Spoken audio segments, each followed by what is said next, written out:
नमस्कार। आपको किसी झूठे रेप केस में फंसा दे, आपसी रजामंदी से संबंध बना के रेप जैसे अपराध की एफआईआर लिखा दे, आपको ब्लैकमेल करे, क्या आपको सेटलमेंट करना चाहिए? क्या कोर्ट आपके सेटलमेंट को मान लेगी और आपकी जो एफआईआर रेप की है वो क्वैश कर देगी? क्या कानून कहता है इसमें? क्या ये कंपाउंडेबल है? अगर नॉन कंपाउंडेबल है तो क्या हाई कोर्ट अपने इनहेरेंट पावर्स का इस्तेमाल करके रेप की एफआईआर सेटलमेंट के आधार पे क्वैश कर देगी? इस पर क्या सुप्रीम कोर्ट की रूलिंग्स हैं? कौन कौन सी रूलिंग्स इसके फेवर में हैं और कौन कौन सी रूलिंग इसके अगेंस्ट में हैं? आप जानने से पहले अगर चैनल को सब्सक्राइब नहीं किया है तो आप सब्सक्राइब करें और ये तमाम चीज़ें जानेंगे इस वीडियो में। Should you go for settlement in rape cases? Compounding के प्रोविज़न को समझने के लिए कंपाउंडिंग समझ लीजिए क्या होता है। जब आपस में बैठ के पार्टी सेटलमेंट कर लेती है किसी क्रिमिनल केस में, तो कोर्ट में एक्यूज जाकर एक एप्लीकेशन लगाता है, कोर्ट को इन्फॉर्म करता है कि आपस में सेटलमेंट हो गया है, कृपया मेरे अपराध को आप क्षमा कर दीजिए। कोर्ट सेटलमेंट के आधार पे केस को बंद कर देती है और ये प्रोविज़न है section 320 of code of criminal procedure में। इसमें स्पेसिफाइड लिस्ट है, वो लिस्ट आप हमारे डिस्क्रिप्शन में जाके लिंक देख सकते हैं। और ये जो नेचर ऑफ केसेज हैं जनरली प्राइवेट इन नेचर होते हैं, छोटे होते हैं, जिसको कुछ दे लेके आप सेटलमेंट कर सकते हैं। इसमें एक क्लॉज है, क्लॉज 9, उसमें लिखा हुआ है लिस्ट के अलावा जो ऑफेंसेस लिस्ट के बाहर होंगे उसकी कंपाउंडिंग किसी हालत में नहीं होगी। एक लॉजिक ये है कि जो क्राइम होता है इंडिविजुअल के खिलाफ नहीं है, समाज के प्रति होता है। समाज चाहता है कि अपराधी को पनिशमेंट मिलनी चाहिए। जो मर्सी का जो प्रोविज़न है, कंपाउंडिंग का प्रोविज़न है, वो पैसे की ताकत दिखाने के लिए नहीं है, बल्कि सुटेबल केसेस में उसे स्वीकार करने के लिए है। तो आप जान लीजिए अच्छी तरह से कि रेप जैसा ऑफेंस जो है कंपाउंडिंग के लिस्ट में नहीं है। हाँ, एक बात ज़रूर है, कंपाउंडिंग के लिस्ट में नहीं है तो क्या हुआ? हाई कोर्ट को इनहेरेंट पावर्स है कि नॉन कंपाउंडेबल ऑफेंस में भी एफआईआर को क्वैश कर सकता है। कंपाउंडिंग का प्रोविज़न और इनहेरेंट पावर्स अलग अलग है, नेचर्स अलग अलग है। इनहेरेंट पावर्स को एक्सरसाइज करने के लिए कोर्ट जो है इस बात को देखेगी क्या न्याय की डिमांड है, whether it is in the interest of justice to quash the FIR. अगर हाई कोर्ट को ये लगेगा कि in the interest of justice है तो एफआईआर क्वैश कर दी जाएगी। और जो कंपाउंडिंग है वो स्ट्रिक्टली अकॉर्डिंग टू सेक्शन 320 होगा और लिस्ट के मुताबिक होगा। इफेक्ट दोनों में एक है कि केस बंद हो जाता है।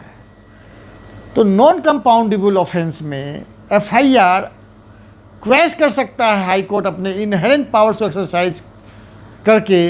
ये वेल सेटल किया है सुप्रीम कोर्ट ने। केस है ज्ञान Singh versus state of Punjab, ये 2012 का है, फुल बेंच की रूलिंग है और साफ साफ कहा है कि हाई कोर्ट अपने इनहेरेंट पावर का एक्सरसाइज करके नॉन कंपाउंडेबल ऑफेंस में क्रिमिनल एफआईआर को रद्द कर सकता है। और क्वैशिंग जो होगी एफआईआर की वो डिपेंड करेगी केस के फैक्ट एंड सर्कमस्टेंसेस पर। इसके लिए कोई specified list of the offences नहीं दिया जा सकता है। सुप्रीम कोर्ट ने ये भी कहा है तो ग्रेविटी ऑफ द ऑफेंस जो है और उसका जो नेचर है उसका ड्यू कंसिडरेशन होगा। इस केस के बाद तमाम केसेज आए जिसमें हाई कोर्ट ने अपने इनहेरेंट पावर्स का एक्सरसाइज किया और नॉन कंपाउंडेबल ऑफेंसेस के तमाम एफआईआर को रद्द किया इन द इंटरेस्ट ऑफ जस्टिस। लेकिन एक गाइडलाइन उभर कर आई कि किन केसेज में क्वैशिंग कर सकता है और किन केसेज में क्वैशिंग नहीं कर सकता है। तो सुप्रीम कोर्ट कि कई केसेस की स्टडी के बाद ये समझ में आता है कि दो तरह के केसेज हैं जिसमें हाई कोर्ट इनहेरेंट पावर्स को एक्सरसाइज करके एफआईआर रद्द कर सकता है। पहला है जो प्रीडोमिनेंटली सिविल इन नेचर हैं, कॉमर्शियल इन नेचर हैं, फाइनेंशियल है, मर्केंटाइल है या सिविल पार्टनरशिप है, या जो डिस्प्यूट्स हैं या ऑफेंसेज हैं रिलेटिंग टू मैट्रिमोनियल हैं, डॉरी हैं या फैमिली डिस्प्यूट है। इस पर सेटलमेंट स्वीकार करेगी हाई कोर्ट और एफआईआर को रद्द करेगी। और दूसरे जो नेचर के केसेज हैं वो प्राइवेट इन नेचर्स हैं और अगर एक्यूज ये अपना कंडक्ट पास कंडक्ट अच्छा दिखाए तो। सुप्रीम कोर्ट ने ये भी गाइडलाइन में कहा है कि हाई कोर्ट को पावर्स जरूर है, इनहेरेंट पावर्स, एफआईआर रद्द कर सकती है, लेकिन कुछ तरह के केसेस हैं जिसमें इनहेरेंट पावर्स एक्सरसाइज नहीं करेगी। उसमें से एक है कि अगर ऑफेंस जो है हीनियस एंड सीरियस ऑफेंस का नेचर है। दूसरा, अगर वो उसमें कोई पब्लिक इंटरेस्ट इन्वॉल्व हो। और तीसरा, अगर ऑफेंस किसी special statute like prevention of corruption act या ऐसे मिलते जुलते एक्ट के तहत किया गया हो, तो उसमें हाई कोर्ट इनहेरेंट पावर्स का एक्सरसाइज नहीं करेगी। सुप्रीम कोर्ट ने यह भी कहा है कि timing of settlement is very important. अगर इन्वेस्टिगेशन के स्टेज पर सेटलमेंट होता है तो हाई कोर्ट बहुत जनरसली सेटलमेंट को एक्सेप्ट करेगी और एफआईआर को क्वेश करेगी। अगर सेटलमेंट इन्वेस्टिगेशन स्टेज पर नहीं होता है, केस कोर्ट में जाता है, चार्ज फ्रेम होता है, लेकिन प्रोसिक्यूशन एविडेंस स्टार्ट नहीं हुआ, तब भी हाई कोर्ट जनरस होगी, सेटलमेंट को एक्सेप्ट करेगी, एफआईआर को क्वेश करेगी।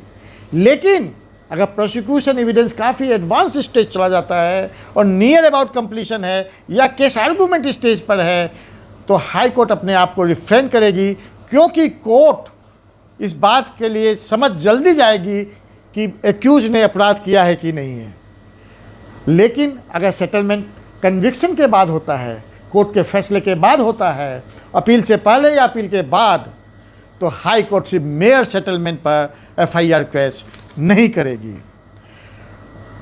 तो आपने एक बात देखा कि तमाम ऐसे प्रोविजंस हैं जिसमें कंपाउंडिंग हो सकती है। अगर जहां पर नॉन कंपाउंडेबल ऑफेंस है तो हाई कोर्ट अपने इनहेरेंट पावर्स का इस्तेमाल कर सकती है। लेकिन जो मिलियन डॉलर क्वेश्चंस है, क्या रेप जैसे केसेस की एफआईआर हाई कोर्ट अपने इनहेरेंट पावर्स का इस्तेमाल करके सेटलमेंट के बेस पर क्वेश कर सकती है? इसको जानने से पहले हम बताएंगे इसी वीडियो में, लेकिन अगर कोई बात समझ में नहीं आई हो, कुछ क्लैरिफिकेशन रह गया हो, तो आप गूगल फॉर्म का लिंक दिया गया डिस्क्रिप्शन में, आप उसको ज़रूर भरें। और एक अपील ज़रूर है, वीडियो को आप अपने कॉन्टैक्ट में शेयर करें, लीगल अवेयरनेस को समाज में फैलाने के लिए अपना बहुमूल्य योगदान दें। तो आपको ये जान के हैरानी होगी कि हाई कोर्ट ने ऐसे तमाम फैसले दिए हैं सेटलमेंट के बेस पर कि रेप की एफआईआर जो है रद्द की गई, और सुप्रीम कोर्ट ने भी उसको जायज़ माना। लेकिन ऐसी तमाम ऐसी रूलिंग है जिसमें सेम सुप्रीम कोर्ट ने हाई कोर्ट को फटकार लगाई कि सेटलमेंट के बेस पर रेप जैसे जघन्य अपराध के लिए एफआईआर क्वेश नहीं की जा सकती है। तो अल्टीमेट पोजीशन ऑफ लॉ क्या है? Should you go for a settlement in A rape case? इस बात को हम विस्तार से जानेंगे इस वीडियो के पार्ट 2 में। आपने हमें बहुत ध्यान से सुना, इसके लिए बहुत बहुत धन्यवाद।